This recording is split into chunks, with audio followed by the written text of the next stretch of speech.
रामकृष्ण हरी माऊली. रामकृष्ण हरी. काय नाव आपलं? दिलीप शिंदे. दिलीप शिंदे. कुठं आले माऊली? पारगाव सुद्रीक श्रीगोंदा तालुका. श्रीगोंदा तालुका. किती किलोमीटर झाला असेल इथं? साधारण 600 किलोमीटर झाले. 125 किलोमीटर. कितवा दिवस आहे तुमचा? आमचा 6, 4, 2, 3 5वा दिवस. 5वा दिवस आहे का? आणि कितवी वारी आहे तुमची? वारी आमची तिसरी वारी आहे. तिसरी वारी. काय सांगाल तुम्ही? काय अनुभव? छान वाटतंय. पांडुरंगाच्या पुढे चाललोय पांडुरंगाला.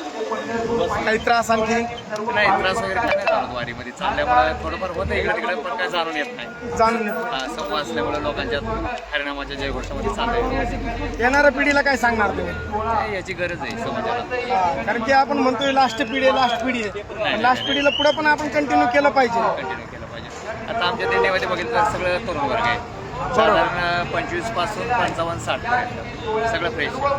म्हणजे ज्या वयात ही वारी केली पाहिजे त्या वयात हा वर्ग म्हणजे या ठिकाणी योग्य वेळी तरुण पिढी योग्य वेळ येते आलेला इकडे. आहे. हिंदुत्व जागत आहे. हां, जागा 100%. जय श्रीराम. जय श्रीराम.